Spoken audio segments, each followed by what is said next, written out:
This is the third building within 2 blocks, and it is, destroyed. The building is basically collapsed. You can hear the explosions going on inside there from whatever is inside, whether it's... Sorry, I just got hit by a rock.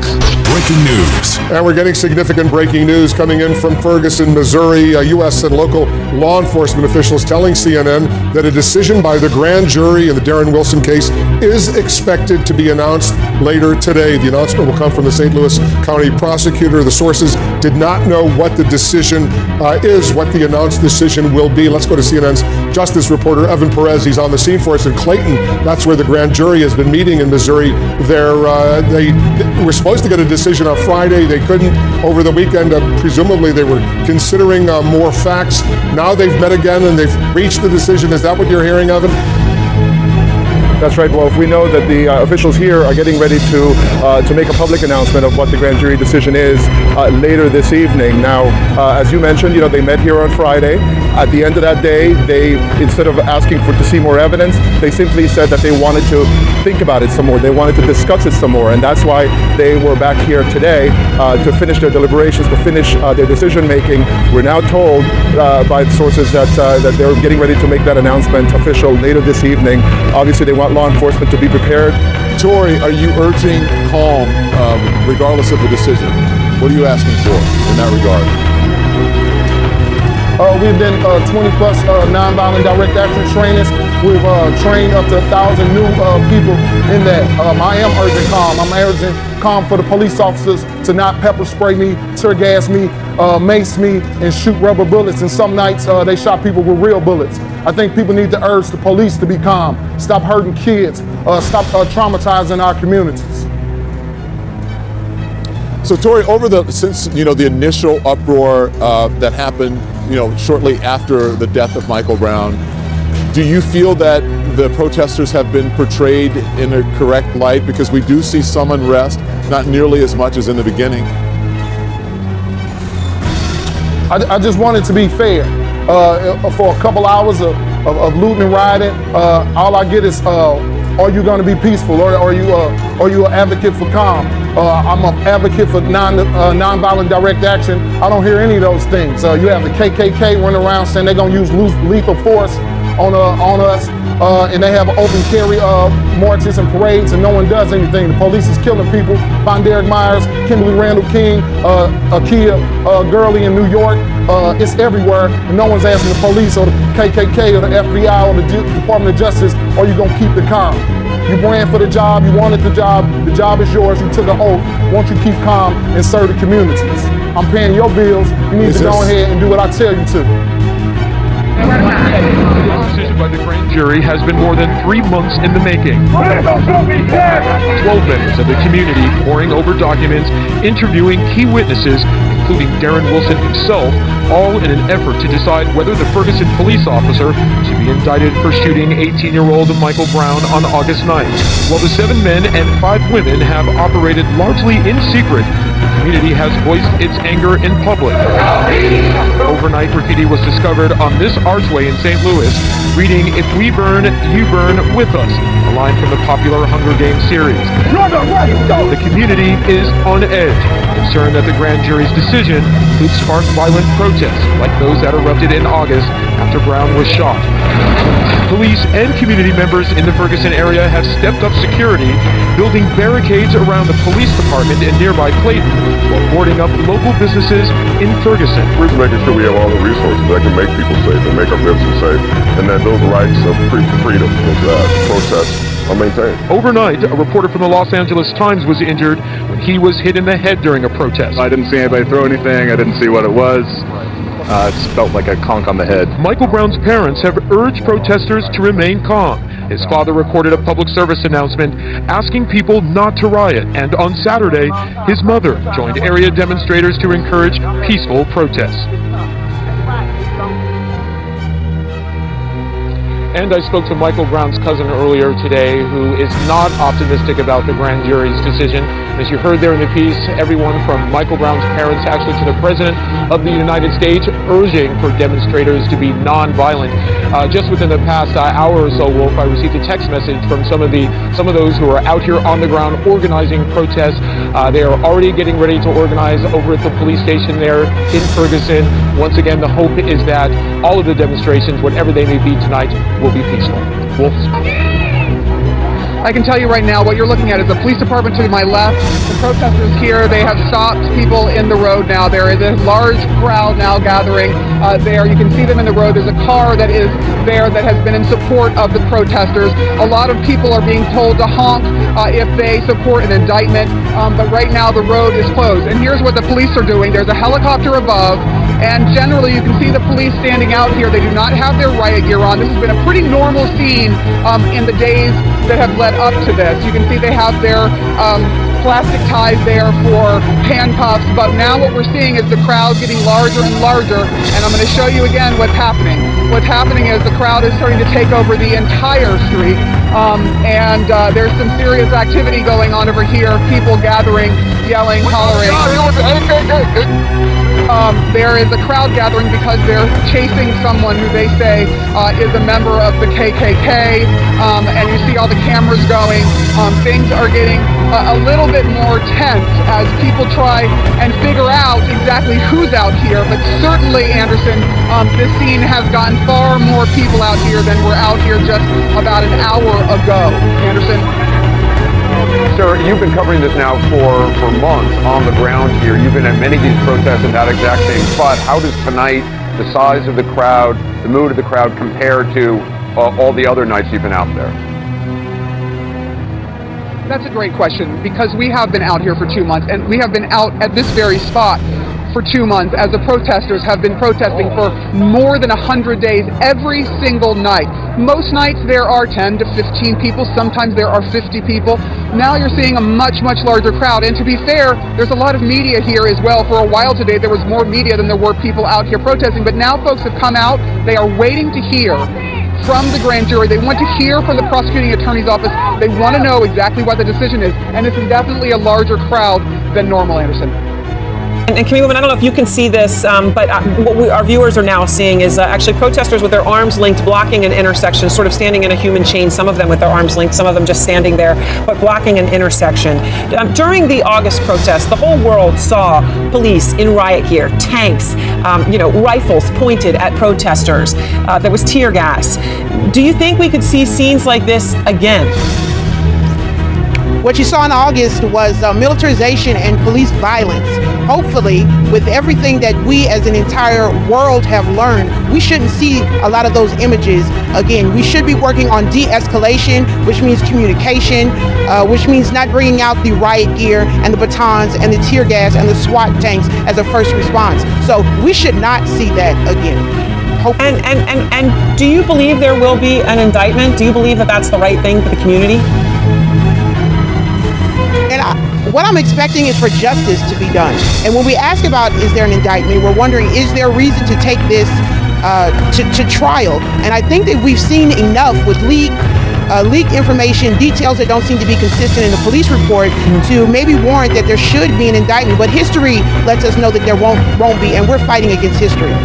Okay, here's what I've learned, Anderson, from a source close to Darren Wilson, that his representatives have, through a process of deduction or elimination, they have decided that there is going to be no indictment. They're saying there's going to be no indictment because at this point, if there was an indictment, that Darren Wilson would have been asked to surrender himself. He has not surrendered himself, and this is something, not been asked to surrender himself. And again, this is from a source close to Darren Wilson. What they're telling me, and I think it's important for our legal minds who are listening to this, who are with you, Anderson, they said if there was an indictment, there would have been a suppressed indictment, and they said the word would go out to everyone that Darren Wilson was a wanted person, that he should turn himself in, and that no announcement could be made unless the subject is in custody. So Darren Wilson, I'm told by that source, is at an undisclosed location now. He has not been asked to turn himself in.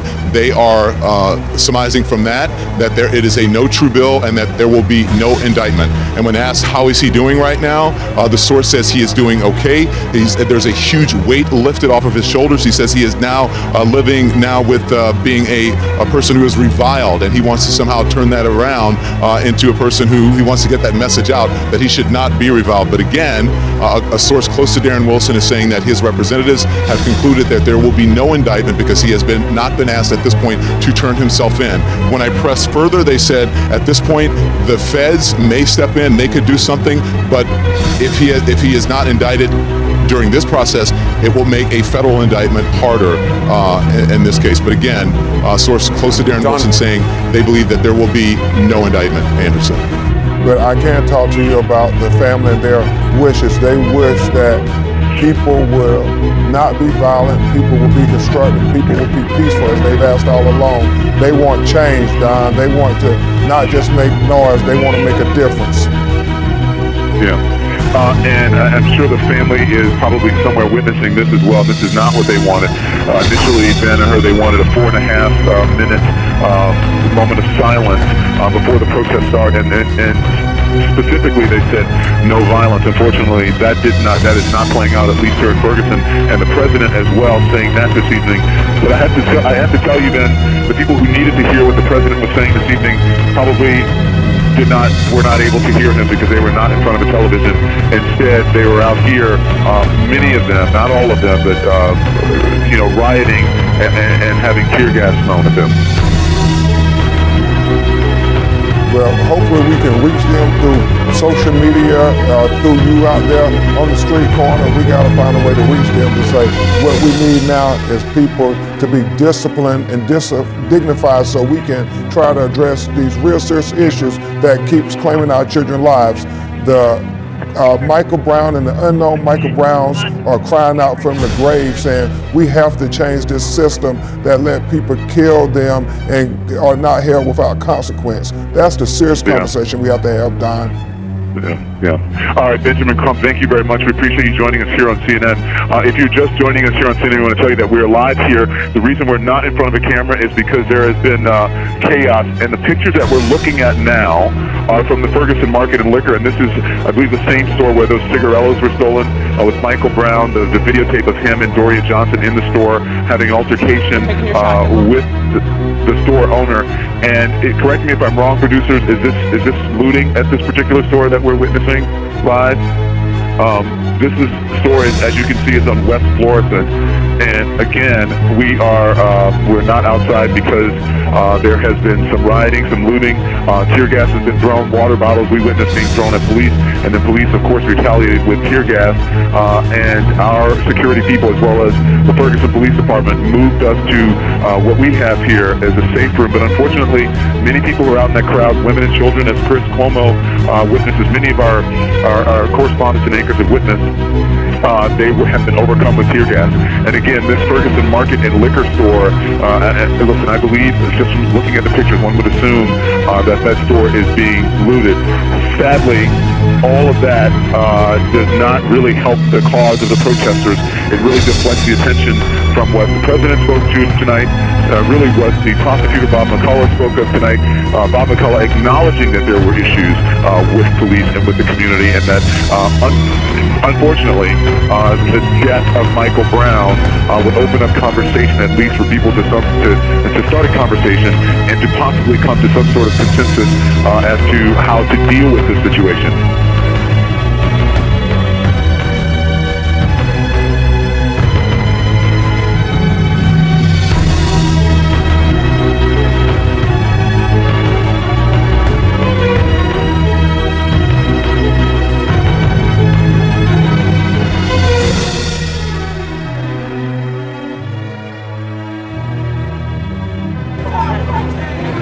Right now, I'm actually I'm standing out beside the McDonald's, and people are throwing stuff at me right now. It's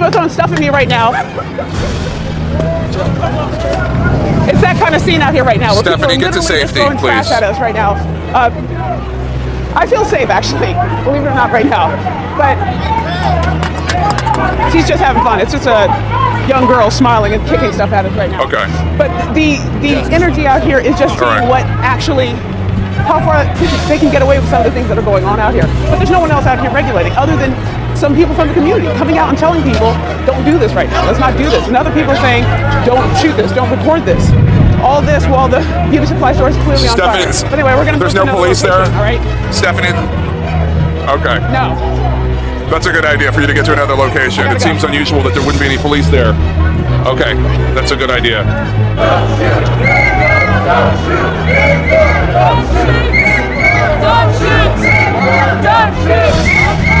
It's definitely smoking up here. It is mayhem out here. We saw a good number of police officers leave the scene, take off in their cruisers.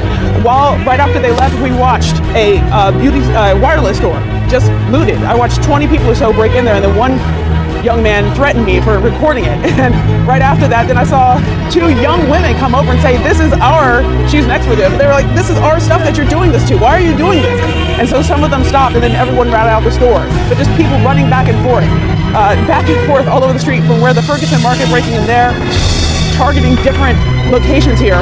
And it is mayhem. I mean, this car backing down the street in the middle of the street right here. It's mayhem out here. And from where I'm standing, I don't see one police officer. It's completely just mayhem, people running around and trying to break into these different stores and going in and out. It's unbelievable how it looks out here right now. And the fact that you have young people going up to other people telling them to stop, to respect their own community. It is an unbelievable scene out here tonight. To those in Ferguson, there are ways of channeling your concerns constructively, and there are ways of channeling your concerns destructively. Michael Brown's parents understand what it means to be constructive. The vast majority of peaceful protesters, they understand it as well. Those of you who are watching tonight understand that there's never an excuse for violence, particularly when there are a lot of people in goodwill out there who are willing to work on these issues. On the other hand, those who are only interested in focusing on violence and just want the problem to go away need to recognize that we do have work to do here. We shouldn't try to paper it over. Whenever we do that, the anger may momentarily subside, but over time it builds up, and America isn't everything that it could be. And I am confident that if we focus our attention on the problem and we look at what has happened in communities around the country effectively, then we can make progress not just in Ferguson, but in a lot of other cities and communities around the country.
First and foremost, we are a nation built on the rule of law. And so we need to accept that this decision was the grand jury's to make. There are Americans who agree with it, and there are Americans who are deeply disappointed, even angry. It's an understandable reaction. But I join Michael's parents in asking anyone who protests this decision to do so peacefully. Let me repeat Michael's father's words. Hurting others or destroying property is not the answer.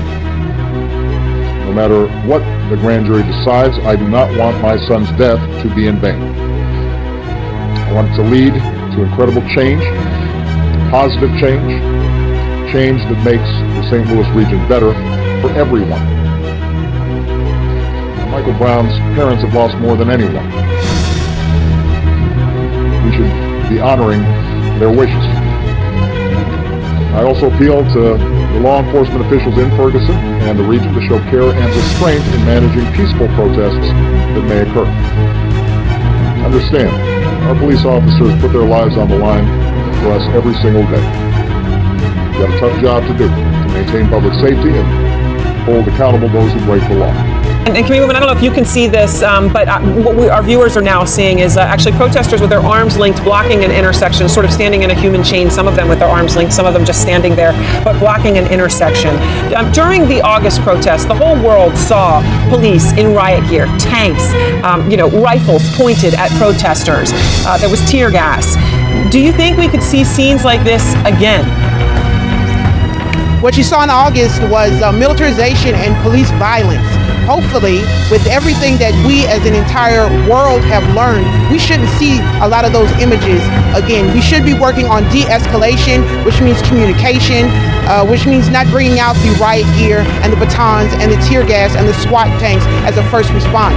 So we should not see that again. And do you believe there will be an indictment? Do you believe that that's the right thing for the community? What I'm expecting is for justice to be done. And when we ask about is there an indictment, we're wondering is there reason to take this to trial? And I think that we've seen enough with leaked information, details that don't seem to be consistent in the police report to maybe warrant that there should be an indictment. But history lets us know that there won't be, and we're fighting against history. This is what community looks like. You are in the streets, blocking the roadway. You are unlawfully assembled. You need to disperse immediately or you will be subject to arrest. Do it now. The McDonald's, the window is broken into again. We saw a couple other stores broken into and looted. Tear gas has been thrown, water bottles we witnessed being thrown at police. Tear gas. Tear gas. This tear gas just dropped right near us. It's going to get very bad here if we don't have masks. Yeah, so they're throwing it back. There are a lot of beanbags being shown at tear gas.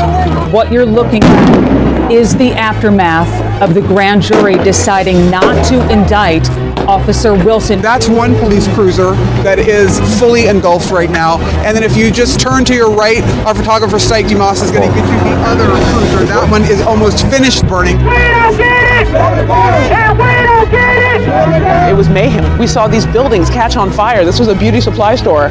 And we watched it just burn to the ground. The AutoZone is on fire. This is the third building within 2 blocks, and it is, destroyed. The building is basically collapsed. You can hear the explosions going on inside there from whatever is inside, whether it's...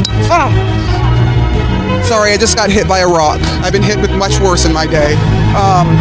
You're seeing the Title Max just up the street, right across, and that's another fire.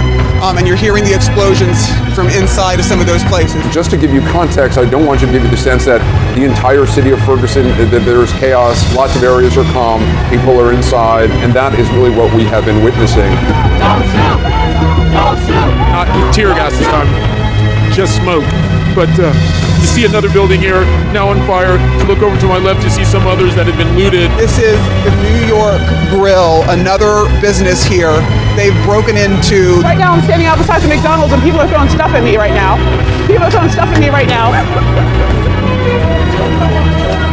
It's that kind of scene out here right now. Police still using tear gas, still moving through the area. It's heartbreaking. The Brown family, the governor, the president, all speaking about nonviolence and about peace. No justice! No justice! No peace!